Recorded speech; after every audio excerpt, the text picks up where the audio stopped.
안녕하세요. I'm very glad to be here. It's a real opportunity for me and my family, my wife Vibha, my daughter Mansi, and my sister Rupam, for all of us to be here, and at the request of my good friend Wei. I have been coming to Korea for some time, and I feel a direct connect with the people over here. It has been discussed before that Queen Ha from India came over here 2,000 years ago. It's so enmixed with the society over here and was an integral part of Korean culture. It so happens, coincidentally, that the town and place where she was born is actually the town and place of my birth. So I don't know how that happened, but maybe nature is playing its own process to make my personal connect with Korea. It also happens that my family, now my daughter, is a big fan of Korean music. So, which all the world is, but slowly and slowly we can see that how the connection between us and Korea is coming together, which is very peaceful for me as a person. So anything which we do, like as a scientist or as an individual, we first are global citizens. And when we find that connect between the two parts, that makes the job or that makes the work even more pleasant. And your driving force becomes even more energetic to get the objectives of your life in this world fulfilled in a more responsible and in a happy situation. That's one of the reasons why I am here. We will discuss about the technology which we discussed. We will also discuss about carbon and why carbon is important for us. What should be done to treat us like a friend rather than an enemy, and what steps can be taken for us together to make that endeavor possible for all of us. So let's start from the first part. We have termed the word carbon neutrality. I do not know how many of you do understand that word in the real sense. If you do, that's fine, but for those who do not, I want to make it sure that we all get to the same level of understanding. So, nature has made on this planet Earth carbon as one of the most abundant material. It's one of the 6th largest available material. We are made out of carbon.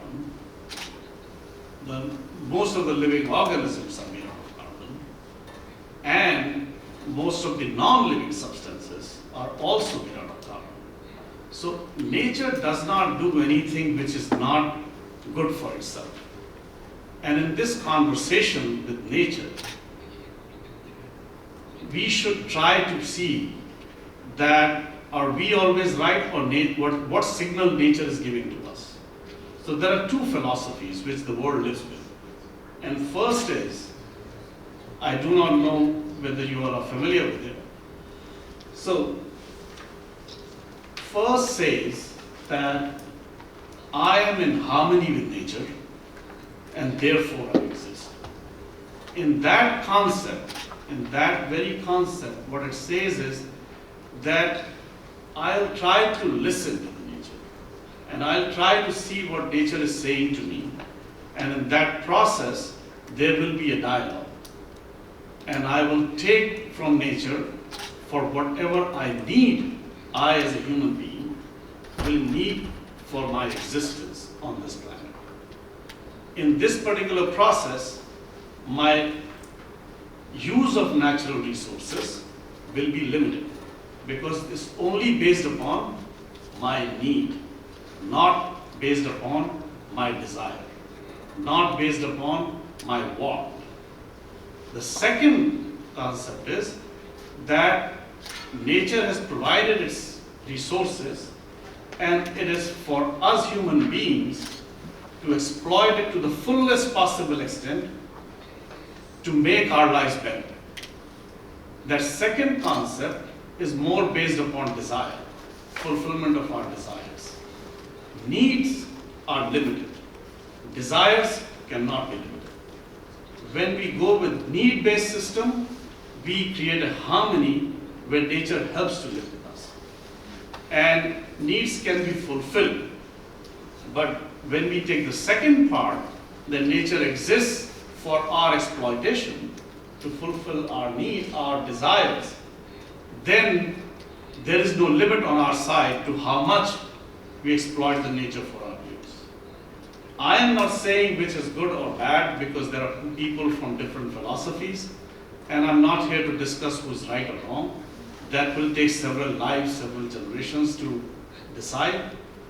But in this particular conversation where us are meant, I want to present a perspective which will be more based upon I am in harmony with nature, therefore I exist, which is the first part of philosophy.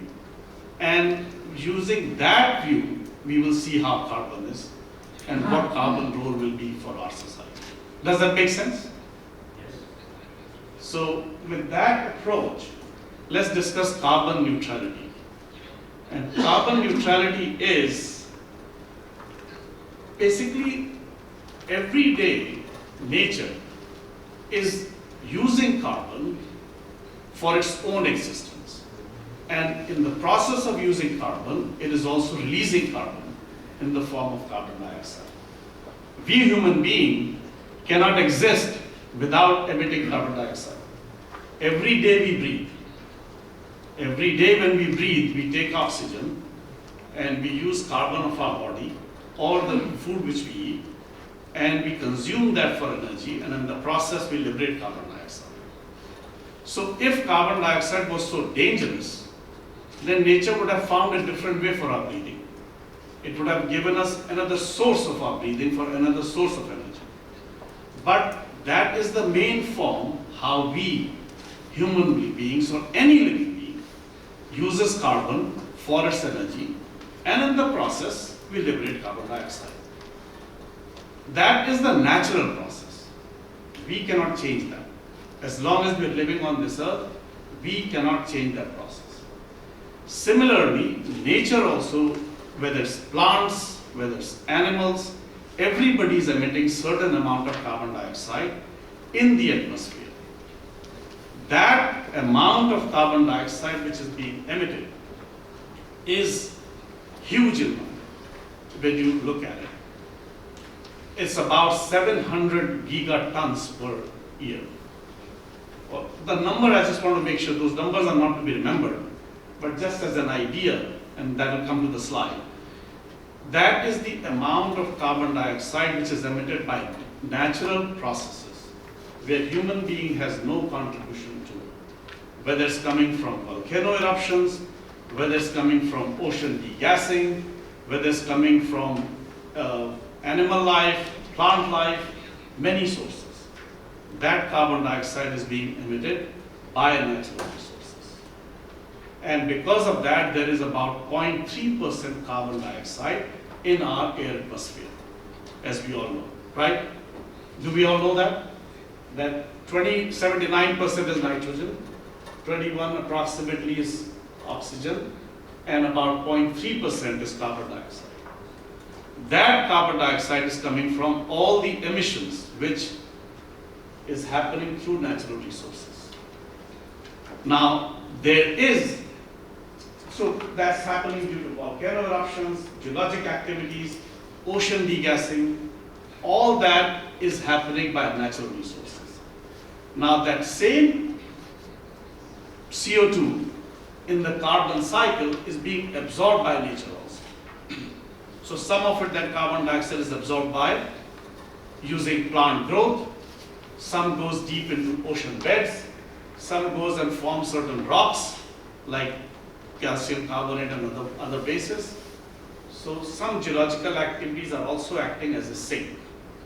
And neutrality is that whatever carbon dioxide is coming from natural resources and is being consumed by natural resources, let us maintain that amount of neutrality with carbon. So whatever natural processes are doing, that should continue to be there. Our contribution, which is human being, should be such that we do not disturb that carbon cycle. If we can be responsible to have a use of carbon in such a way that that balance of carbon cycle, natural balance of carbon cycle, where carbon is used by nature and released into carbon dioxide, is not put into too much disturbance. But how much contribution is human carbon dioxide? As I said before, nature is giving us about, in the previous slide, nature is giving about 750 gigatons. Human contribution, which we call anthropogenic contribution, which is all the contribution by human being, all activities put together, is about 35 gigatons. So we are, and of that certain amount is also fixed.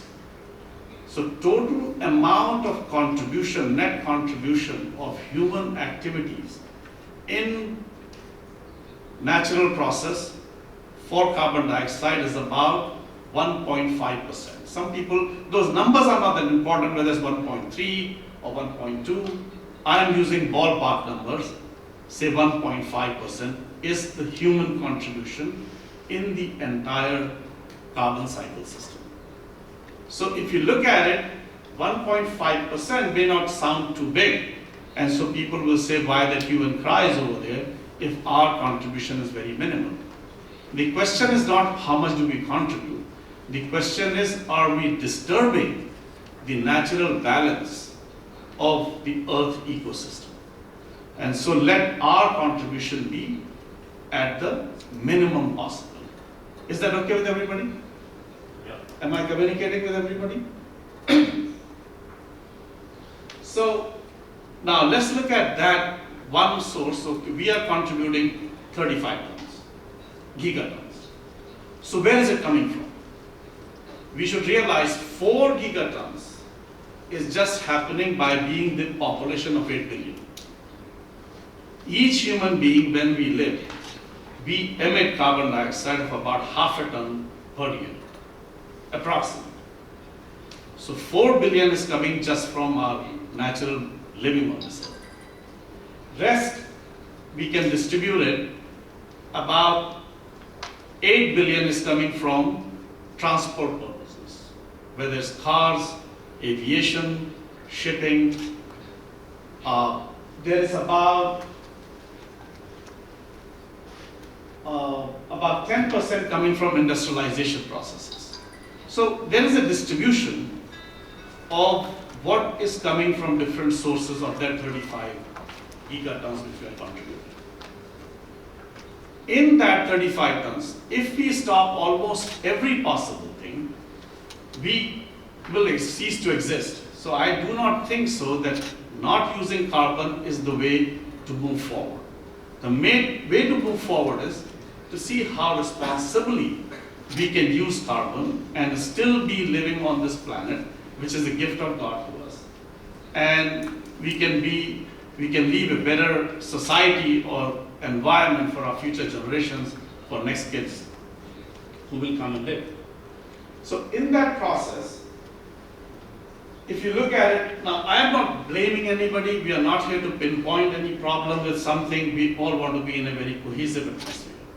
But the reason that I want to put in forward is that per capita contribution, if you look at it, of that 35 tons, gigatons, 16 tons of that is coming from US per person.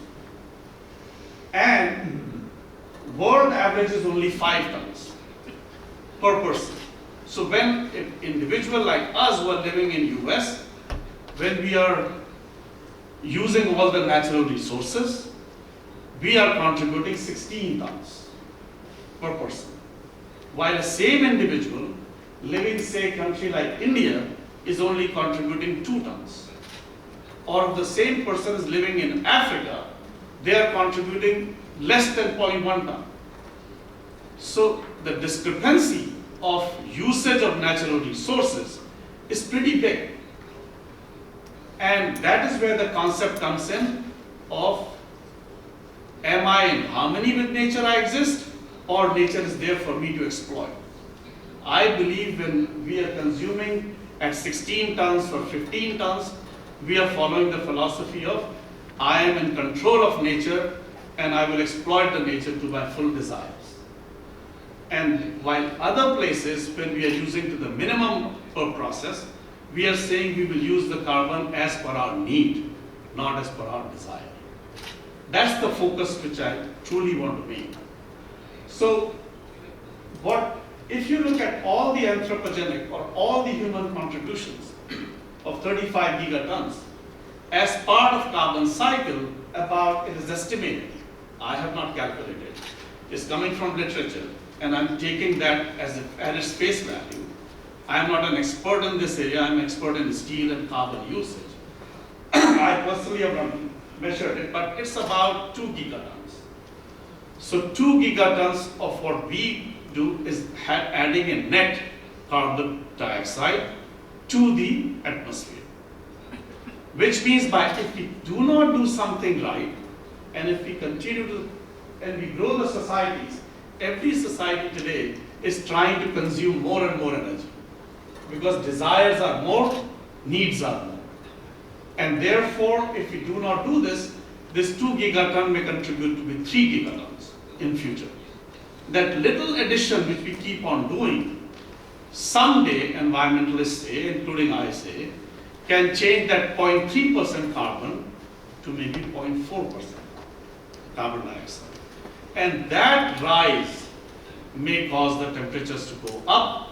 We do not know what the consequences of that temperature will be. I don't want to forecast that, but we do want to know, we do feel that that disturbance of balance can cause certain natural activities or start certain activities, because nature will try to balance it again and may do certain activities which may be harmful to our existence on this planet. So all we want to do is be finding ways and means that how that 2 gigaton or 3 gigaton doesn't increase and we keep it low. So, few things. Carbon is there. Nature provided it. Nature doesn't do anything wrong. If nature did not like carbon, it would have made this earth made out of gold. It did not. It gave carbon. So carbon, and it made us out of carbon, and we emit carbon dioxide. So that is one part which is very clear. Second part is majority of the contribution of carbon dioxide to atmosphere is coming from natural activities, about 98.5%. 1.5 is coming from us. We need to see how that 1.5 can be controlled, that it does not disturb the carbon balance. In that, the major contribution of that 1.5 is happening from countries who are using in the ratio of 8 times more than what other countries are using. So we have to now see that how the civilization can grow with equality. Everyone at least gets their need fulfilled, while others can sacrifice on their desires. So the contest over here is between desire and need. That's what we want to make sure how carbon can be used. Next slide. So now if you look at it, what my focus is in today's program is not to discuss carbon as a whole. Anytime there is an issue, you try to take one example. So I am taking one example of steel industry and see how it can be responsibly dealing with this issue of carbon dioxide. There are many industries, transport industry, aviation industry.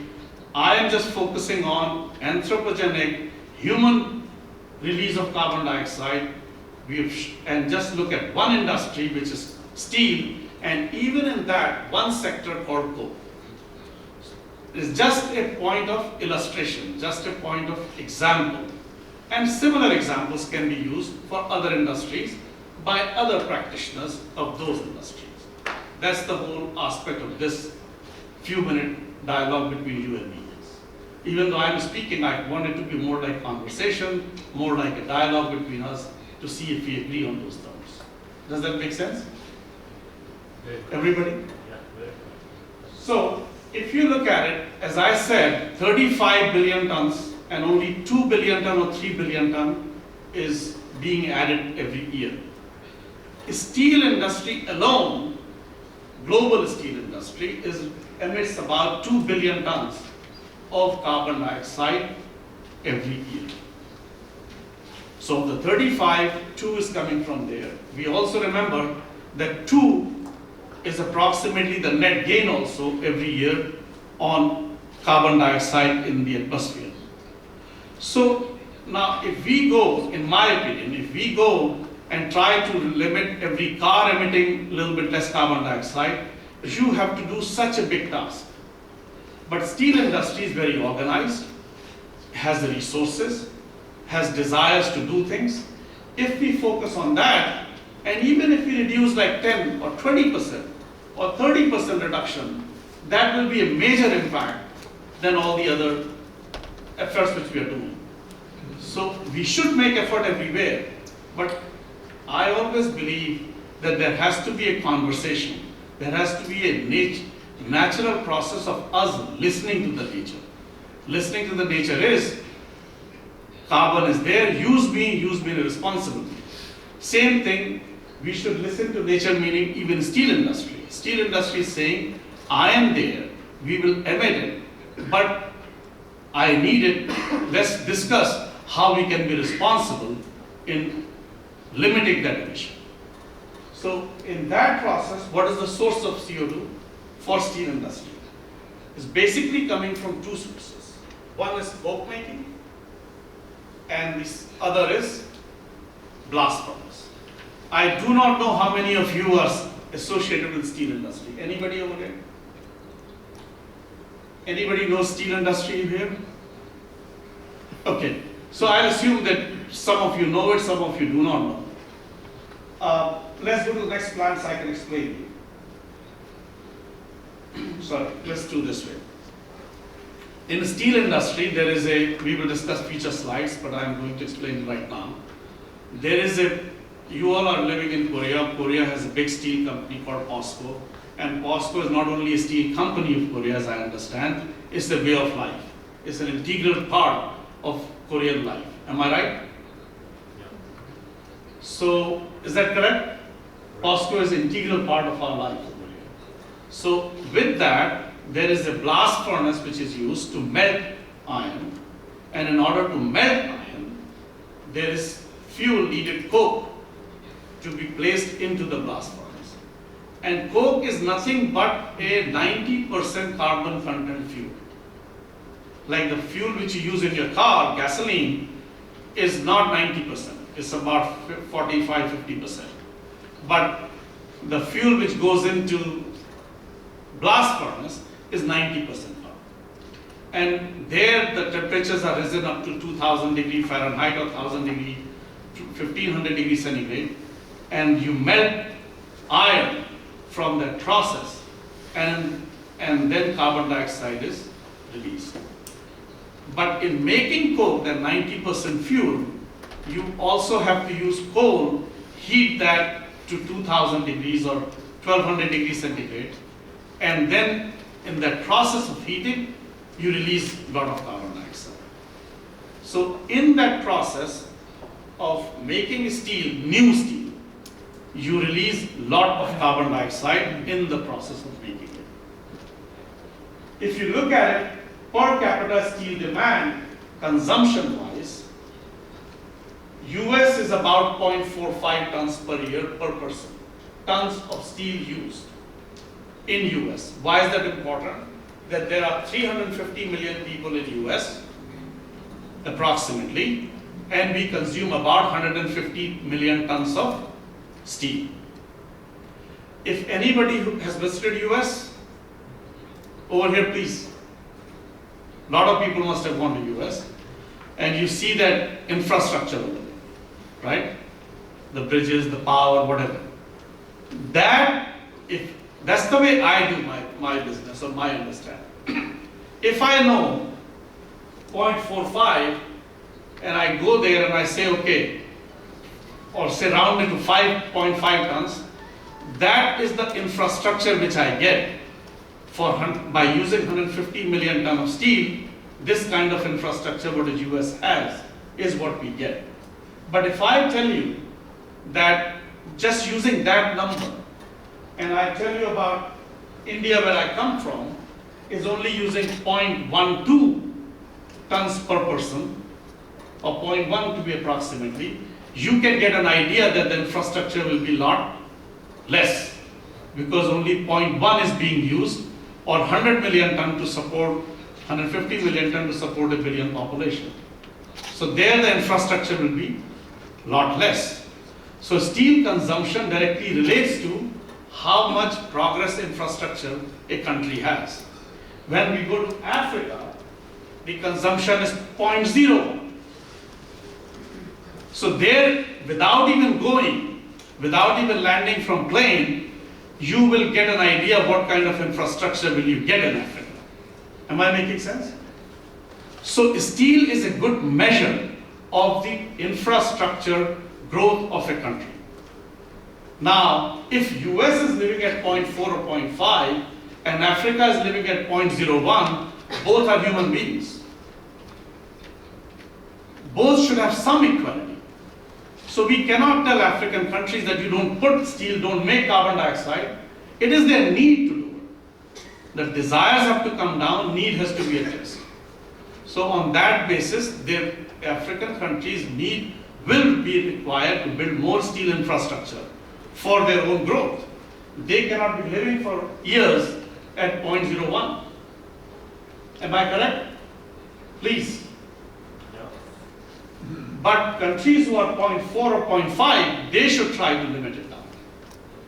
I am not, again, this exercise is not to put blame one or the other. It's just to show when certain countries are being told, again, I am in control of the nature, then I will have not a dialogue, but a monologue. I will direct people what to do when I'm in control. When I am in harmony with nature, I'll have a dialogue with nature. And then I'll try to see what their needs are and try to fulfill that. That's the process which I'm focusing on. Then let's look at the need-based, harmony-based approach.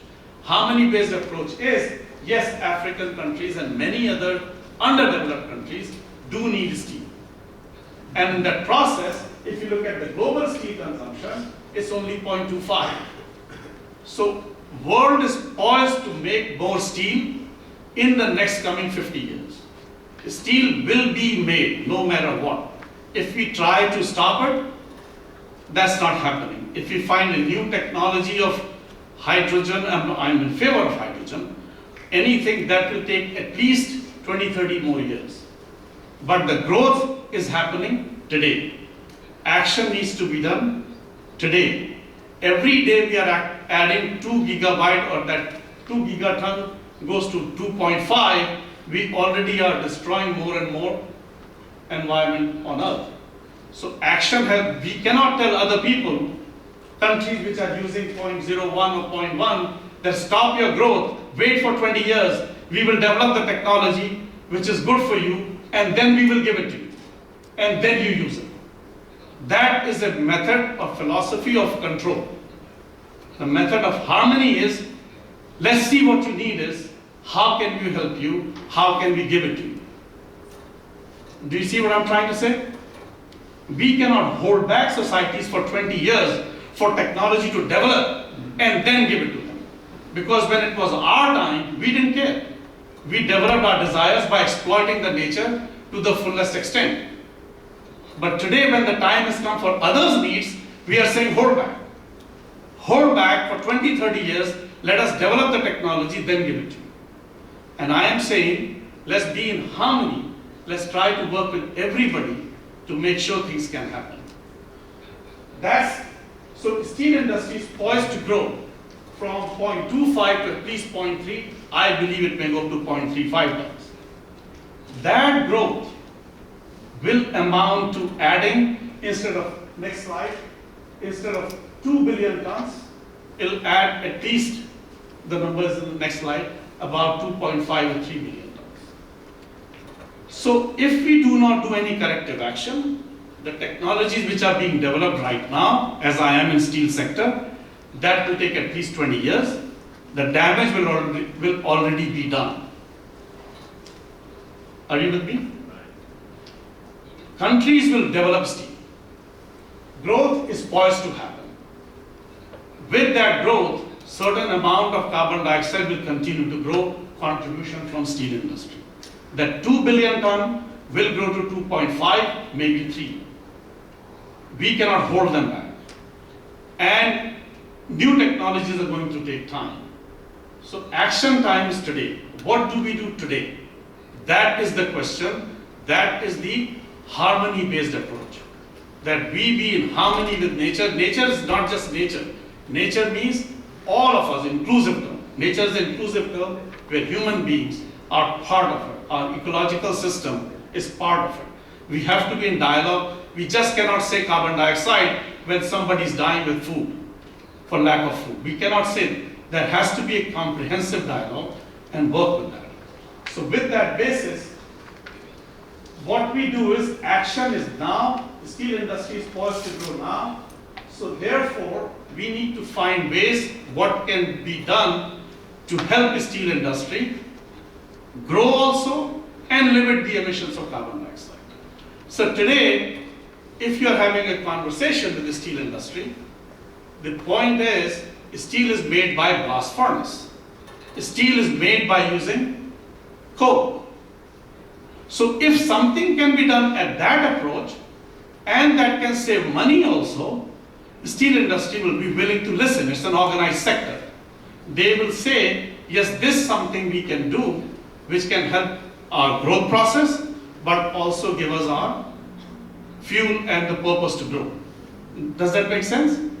So we develop the technology, and then economic growth. When there is economic growth, there is more resources of financial resources which are come in, which can be used for the purpose. So what we did was in that sector, next slide,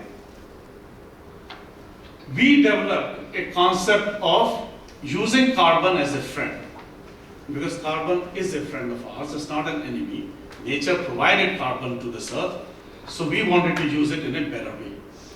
In that process, we made a new technology about 20 years ago, and that was based upon carbon alloys.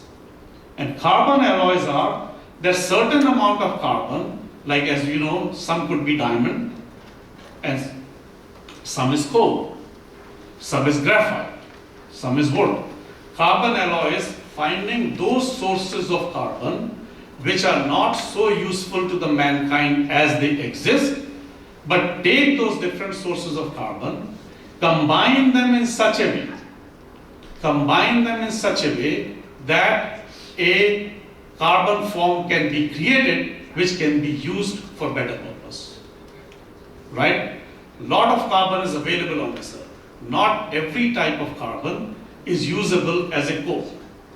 So what some countries like China has a coal mine in the region where they can make coke. Those are naturally occurring resources. Our technology says, as carbon alloys, that you can use those forms of carbon which are not readily available to be used, but mix it in the form of alloy to make new carbon alloys which can make a better coke, a fuel which is used for steel industry in a much more environment friendly way. So let's go to the next one. So before I go there, let's discuss. I'm not trying to make all of you scientists or the steel industry scientists, but little idea, because if we want to be part of our society, we need to know where we live in. So when steel is made, if we realize that it's very easy to say stop using carbon. But if you know, I go to scientists and politicians and they say, oh, we can stop it, we can use that way. They have no fundamental understanding how steel is even made. So to make steel, what coke does is, to melt, you have to take iron ore, you have to purify, remove the dirt from it, take the iron out, take the dust, oxygen out. All that process requires source of energy, which is coming from coke. It requires the iron ore from that to remove the oxygen content. It needs to purify iron ore. And then these blast furnaces are so big. Have you seen anybody a blast furnace? Or have you driven by POSCO? It's a big towers like 80, 90, 100 foot long. In that iron is melted. So any structure needs big support, right, when you make buildings. Similarly in blast furnace, when you're melting iron, it needs a big structural support. Coke provides that support also. So it provides the structural support, it provides the energy, it provides carbon for removing oxygen, it provides much permeability for blast furnace to operate. So many things are done by coke. That role of coke in the blast furnace is, and it also adds carbon to that iron which you were talking about in India is not rusting. So it becomes many sources of carbon or used to make steel. Let's go to the next one. This is a typical depiction of blast furnace where you add limestone, iron ore and coke. Limestone is usually mixed with iron ore and hot air is given and hot metal comes down from the bottom. The slag is the waste material which comes out. This whole process of making hot metal requires coke. To make 1 ton of iron, 1 ton, it needs about half a ton of coke. Now some people will say I can do 0.4 and all that is discussions for scientific meetings. But for today's purpose, if you realize every ton of steel which is made, half a ton of coke is being used to make that. So if world is producing 2 billion ton of steel today, that means 1 billion ton of coke is being used. Are you with me? And that is contributing approximately 2 billion tons of CO2. So the purpose what our process is, next slide, that we can use coke. We made a process by which you can make an alternative to coke, using the same blast furnace, but that alternative will be, it can produce more coke rather than what it is produced today. So instead of 88% which is produced today, 98% coke can be produced from same amount of raw material. So just 10% increase means 10% less use of carbon. Are you with me? And every time you use less carbon, you're reducing more carbon dioxide. Similarly, the time to make coke today, it takes about 24 to 36 hours. This process will make coke in about 12 hours. So when you use less time, less energy, right? If you do some process in lesser time, you will use less energy. So again, your reduction of carbon dioxide. Similarly, the process is such that if you add all, you need only 1.3 tons of, or 3.5 tons of coal to make 1 ton of coke as against 1.5. These numbers are not important. What is important is if you use coke, if you make one effort in one industry in a slightly more responsible way, we have seen in this particular sector that carbon dioxide emission can reduce by 40%. They are trying to reduce by 5%, 10%. But just by looking at a thing in a much more careful manner, we could reduce production of carbon dioxide by almost 40%. 40, not 4%, not 10%, 40. And realize 2 billion ton. Right? Net contribution of CO2 to the Earth atmosphere is 2 billion ton. So if we just do not stop anybody, but let them use a responsible way of making coke, just that much. We can reduce the burden of contribution of anthropogenic, meaning human contribution, by almost, if not 1 million ton, 500 million ton. That's 25% less to moving towards carbon neutrality. Neutrality meaning carbon, whatever is being added by nature, the human contribution is less adding to that, and carbon cycle is more neutral. Are you with me? The natural resources are the only way carbon is added, carbon dioxide, not by any other means. And human contribution is limited. Not only doing that, next slide, by doing that, what will happen is, we will discuss something, that we are doing this with an economical way. The cost of producing coke in this particular way is about $50 to $100 per ton less steel production. So now same steel is being produced at a lower cost and at a lower CO2. So now countries like underdeveloped countries can afford it. They can afford their growth also, they can get money also, their resources are much more possible, and they do not need to wait for 20 years for a new technology of a much more better way of zero carbon will come, because they cannot wait for 20 years. So we are giving them solution today meaning literally today. Today literally if Africa wants to make steel, they can make it with the less cost, less carbon dioxide, and still continue to grow their growth. They do not have to wait for 20 years for new technologies to come in. With doing that, I believe that because the growth is going to happen, that hold on this, that steel production of about 100 million tons or 200 million tons is going to come up again new in about next 10 years. That will contribute to more CO2 if we do not do anything. People will start making old ways of coke. People will not wait for something else. I think we can create a dialogue over here through this little forums everywhere where a new awareness can be done, where technologies are promoted, where carbon is looked at as a friend, and economic growth is propelled to countries who need this today, not by desire. It is their need to have those technologies to improve their infrastructure today.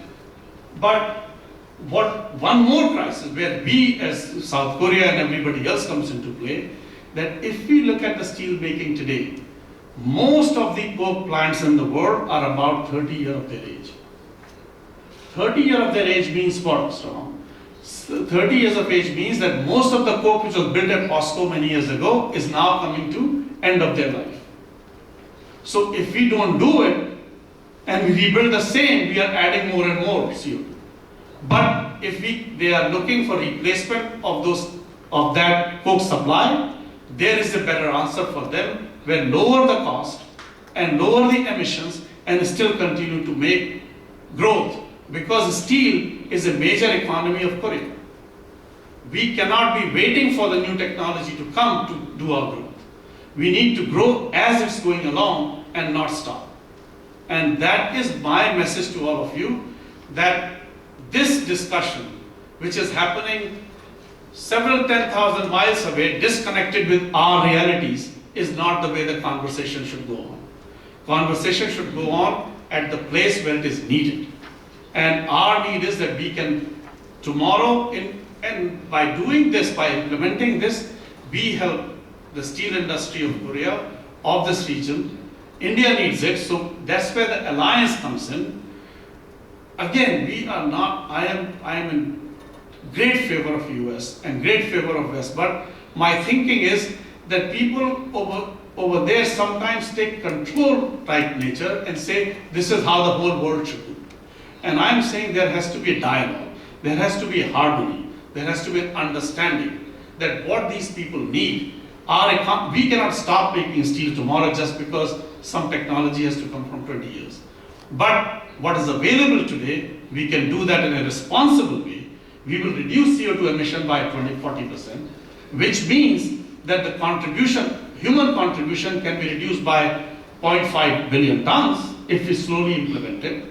We can be the charge, we can take the charge for the first time in a very cooperative way with the entire world and show that we do not want you to stop our growth. You develop your technology, which will come 20 years based upon any fuel source, be it hydrogen, be it electrolysis, and all of them. But till then, don't hold us back. We are acting in a responsible way and trying to fulfill our needs, not our desires. Needs are limited that need to be fulfilled. And there are answers available today where political setup, economic setup, financial setup should create a dialogue. Our voice should not be burdened down with those who have more power than us. We all are equal. Nobody is more powerful. When nature comes to play, they are not discussing who is better, who is big. We all need to work together, and that is my message. I don't have to work. The reason to work is to leave the message, create this better world, better for my kids, and then their kids. If I don't do it, I'm living happily today. There's nothing more which I will personally gain or any one of you will gain. But our kids have to gain. And in that process, I think this, for next 30 years, we can use this technology, reduce CO2 emission, get more money to the steel industry by saving $50 or $100 per ton, make steel more economical for societies to use, and hence let the growth continue. And when an appropriate technology comes in, we will adopt it. Do not look at carbon as an enemy from today and start pushing it away. If it was so bad, nature would have not made us out of carbon. If CO2 emission was so bad, why are we breathing CO2? Why did God create us in a way that we have to emit CO2? It cannot be that bad, right? It has to be a friend. When you exploit friendship, then even that becomes too much. So exploitation of any resource is a bad thing. Maybe not so good, but using in a responsible way is the right approach towards, in my humble opinion, as an approach for using natural resources. Next page. This is, by the way, just a depiction of today when we use baked coke, it does provide a lot of emissions. This is what we're trying to control. That we can control today by not changing the way to make steel, just by way of handling this emission. Next one. So, why the process which we develop, I think any process should be done with ease of implementation. And ease of implementation is where blast furnace is going to be there. There are 3,000 blast furnaces in the world. You cannot take them down tomorrow. So anything which helps in enabling that technology is going to be listened by the steel industry. So therefore, this is an enabling technology. It reduces energy consumption. Energy consumption is reduced by using this. There is a cost of reduction of the raw material which helps in this process.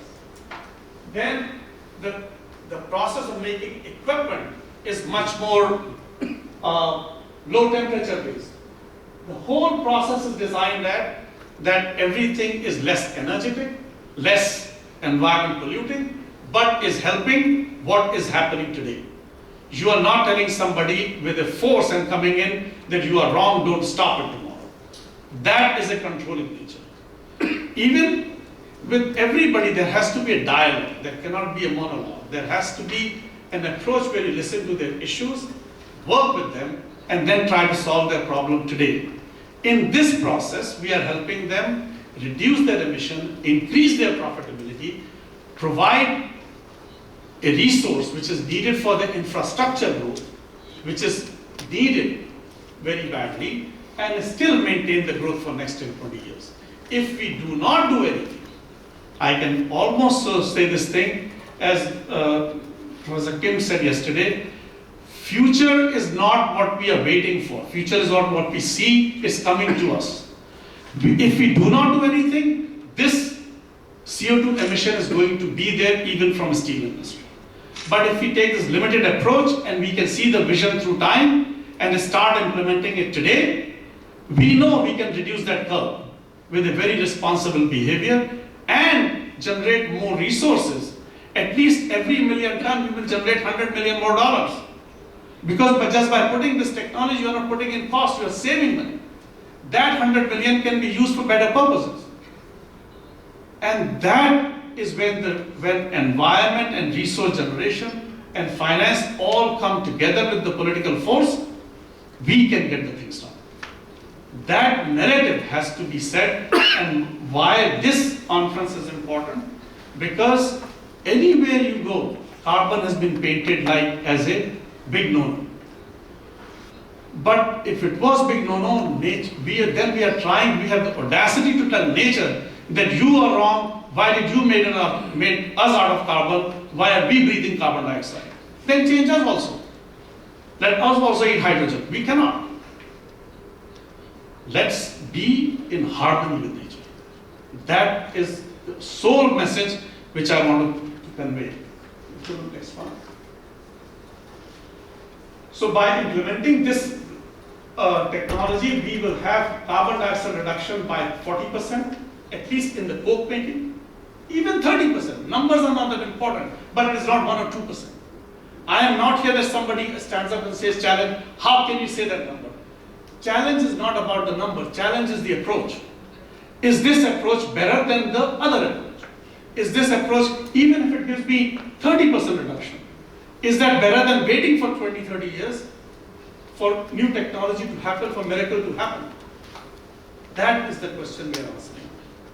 Then it leads to cost savings of $100 per ton, which is million ton will make it a $100 million saving, which for African countries is a big number.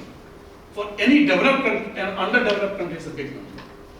And global economic incentive, if all of this is implemented in the next 20 years, will be $200 billion per year. That's the number where many economies will be shaken.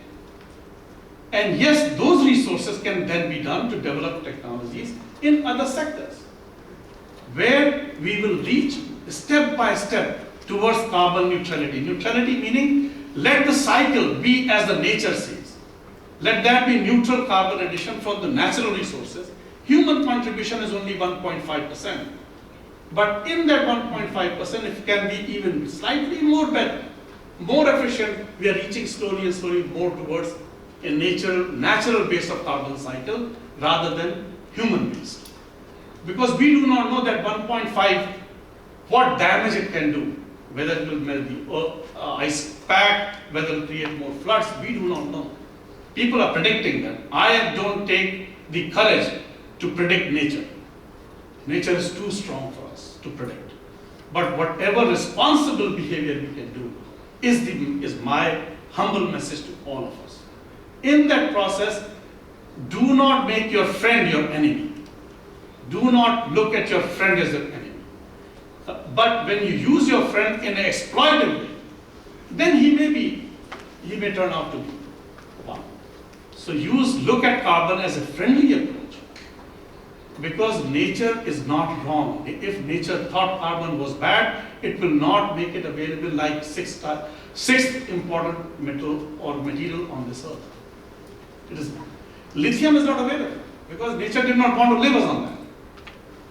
If it was, then nature would have given that to us. Right? Nature never does anything which is wrong because we have to live in harmony with nature. I listen to nature, therefore I am in harmony with it. When I control nature, I think nature is there as a slave to me. I do not look at nature as my slave. I look at nature as my friend. And I look at nature, what it is telling me. I should have the eyes and ears and vision to listen to nature. Rather than telling nature, this is what you should do for me. That is the process. And by the way, this technology also generates electricity in a green way through cogeneration. So 100 gigawatt hour of energy can be generated if implemented to today's current global demand of steel. So there are things, all we need to change is our vision, our perspective, how to look at it, and the solutions sometimes are within us. Like as Professor Kim said, there is darkness under the lamp. We have the solution, we don't want to look at it. That is the problem here. Because the narrative has been told us that this is not good. I am not against any society. I am not against any interest group. All I am saying is, look at it. We also have a voice. We also have a place. Listen to all the voices, not just the few controlling voices. Next. So acceptability and adaptation, this process, so the answers are what? Steel industry's acceptability. CASP is a blast furnace enabling technology. So steel industry doesn't get disturbed. Therefore, adaptability is easier. If I tell them to remove blast furnace, where is the labor force going to come to operate the new methods of making steel? Who will make the trained workforce? Today we have every generation who know how to operate blast furnace. You and I are not operating it. The people who know, we have human talent, we have resources everywhere inside. So those enabling technologies help make the progress even better. Then there will be no disruption in the current setup of steel industry if you adopt that. Global basis. The technology itself is proven, so it can be adopted literally tomorrow. I can literally put the shovel tomorrow on the ground, and in 2 years, people can have the benefit. It takes 18 months to build a facility. It doesn't take that long. It's like building any building. It can be implemented at a global level now because it's a modular approach. You can make one plant here today, and simultaneously I'm in discussion in Europe or in Africa or in India. It can slowly be done everywhere at the same time. There's no limitation of any, like nuclear reactors. They're limited to number of companies who can make it. Even if I want nuclear technology, there will be, I'll get 15 years down the lane if I get the reactor. This can be implemented today, right now, at every country, every continent. It is not limited by resources. Am I making sense? Some technologies take time. This cannot. So it can be implemented global level. Steel industry is today at expansion stage, which means if we don't do today, it will continue on. And last but not the least, it's a cost-effective method. Okay. So with this, the last couple slides and I'm done. I know I took more time, but because the professor was not there, they told me to continue more detail. Next one. Let's skip through all of them. This is just, I'm just showing that technology is proven. Keep on next one. This is just the idea, showing the different stages of the facility which we have in US. Next one. Raw material storage. Next one. These are just different designs just to show that the technology is fully built and operated. Next one. This is a form of coke. Next one. This is the coconics which can be used to run blast furnace. Next one. So this is where I end with that I am in harmony with nature. I exist because implementation of CASP technology will allow carbon neutrality to happen in a much more simpler way. And it will allow carbon to be in the mainstay of energy source for the steel industry rather than taking away. The last one. Therefore, in the end, CASP process is rooted in the concept of nature provides the resources as a means to maintain balance, and we human beings have to modify our behavior to make it acceptable. That's a simple message. Thank you for listening. I hope I conveyed a message which resonates with you. Thank you all very much.